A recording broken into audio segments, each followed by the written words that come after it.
Welcome. Today we're doing a deep dive into something critical. The legal and ethical tightrope that EMTs walk every single day. We're drawing heavily from the National EMS Education Standard competencies. That's right. And the core mission here really is figuring out where that medical need, the drive to help and do no further harm, bumps up against a patient's actual legal rights. Especially with litigation being, well, an increasing concern. Absolutely. It all boils down to one fundamental concept: consent. Consent. So what actually gives a rescuer the legal green light to touch you? And maybe more importantly, when do they have to step back, even if it looks like your life's on the line? Okay, let's break down the three main types of consent needed from a conscious adult before any care starts. First up is expressed consent, sometimes called actual consent. So that's like nodding yes or holding out your arm for a blood pressure check. Exactly, verbal or nonverbal. But, and this is crucial, it must be informed consent. The EMT can't just say, "I need to check your sugar." I have to explain why, right? Precisely. Explain what they plan to do, the potential risks, the benefits, and if there are any alternatives. The patient has to actually understand that to truly consent. Okay, that makes sense for someone who's awake and talking. But what about the emergency doctrine? That's implied consent, isn't it? Yes, implied consent. That's what we rely on when a patient is unconscious or, otherwise unable to make a rational, informed decision. Think intoxication, mental impairment, maybe a serious head injury. So if they can't say yes, the situation implies they would want help. Essentially, yes. But, and this is a big but, it only applies when there's a serious medical condition, a real threat to life or limb. If someone's drunk but can still hold a coherent conversation and says no, implied consent doesn't just override that. Right, capacity matters. Which brings us to the third type, involuntary consent. This one surprised me a bit. Law enforcement or prison officials can authorize care. For individuals who are incarcerated or under arrest. Or sometimes a legal guardian can consent for someone deemed mentally incompetent. That seems like it clashes directly with the idea of autonomy. It does, and it highlights a key legal difference. Competence is a legal term, decided by a court, usually about long-term ability to manage affairs. What EMTs assess on scene is decision-making capacity. So capacity is about right now. Exactly. Can this patient, at this moment, understand the information we're giving them, the risks, benefits, alternatives, and make a choice based on that understanding, even if we think it's a bad choice? Like refusing transport for chest pain. Right.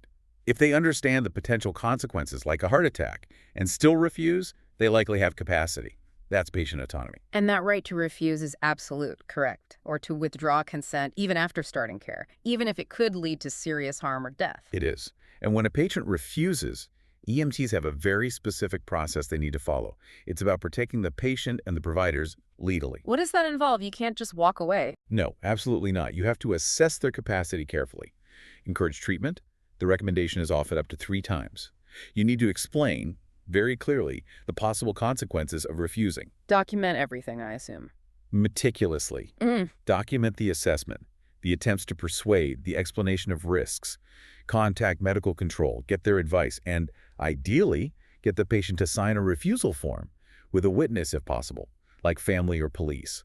It's all about demonstrating you did everything reasonably possible. Okay, but what if the patient isn't just refusing, but actively fighting? Combative. That brings us to forcible restraint. A very serious intervention. Restraint is only acceptable if the patient poses a significant immediate risk of physical harm to themselves or others. So not just because they're refusing transport. Definitely not. Think severe psychiatric emergencies, maybe drug-related issues causing violence, or a medical condition like a head injury leading to combativeness. And even then, There are strict rules. very strict. It usually requires authorization from medical control or direct involvement of law enforcement.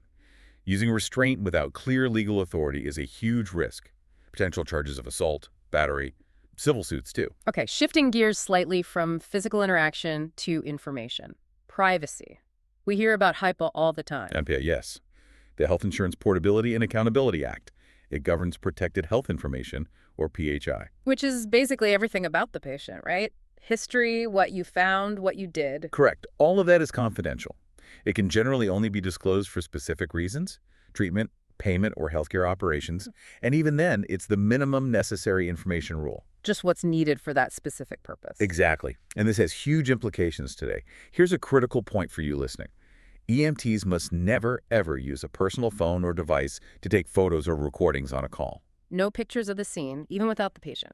No, absolutely not. And definitely no posting anything about calls on social media. Even vague details can breach confidentiality. It's a major violation. Wearing logos or uniforms while posting personal opinions online, off-duty, is also risky. The consequences can be severe, right? Job loss, legal action. Yes, significant professional and even personal legal liability. So, wrapping up the major legal pitfalls, we have negligence. That's failing to provide the expected standard of care. Right, and proving negligence legally requires four things. Duty, did the EMT have an obligation to act? Breach of duty, did they fail to meet the standard? Damages, was the patient harmed? And causation, did the EMT's failure directly cause that harm? Like, failing to immobilize a spine after a fall leading to paralysis. That could potentially meet all four criteria, yes. Okay. Another big one is abandonment. Which is? Ending care without the patient's consent or without transferring care to someone equally or more qualified. You can't just leave the patient on the hospital doorstep, for example. You need a proper handoff. Okay. So, with all these rules, laws, and the constant potential for ethical dilemmas like dealing with frequent flyers or conflicting DNR orders, what's the EMT's guiding principle when their personal feelings clash with the rules? It's a tough spot sometimes. EMTs are human. They have their own morals. Yeah. But the professional standard is crystal clear. On duty, professional ethics override personal morals. You're bound by the laws, the protocols, the standards of care. That includes the duty to act, right? Once dispatched or once you start care. Absolutely. That duty is established, and you have to follow through according to your training and the legal framework, even if you personally disagree with the situation or the patient's choices. It's a really complex world they navigate, built on these fine legal and ethical lines. Thanks for walking us through that. My pleasure. It's vital stuff. And for you listening, here's something to think about. If a patient initially consents to treatment but then loses decision-making capacity during treatment and starts demanding you stop, legally, implied consent often allows you to continue if the serious threat still exists. But ethically, when does that persistence cross the line into feeling like aggression? Definitely something worth pondering.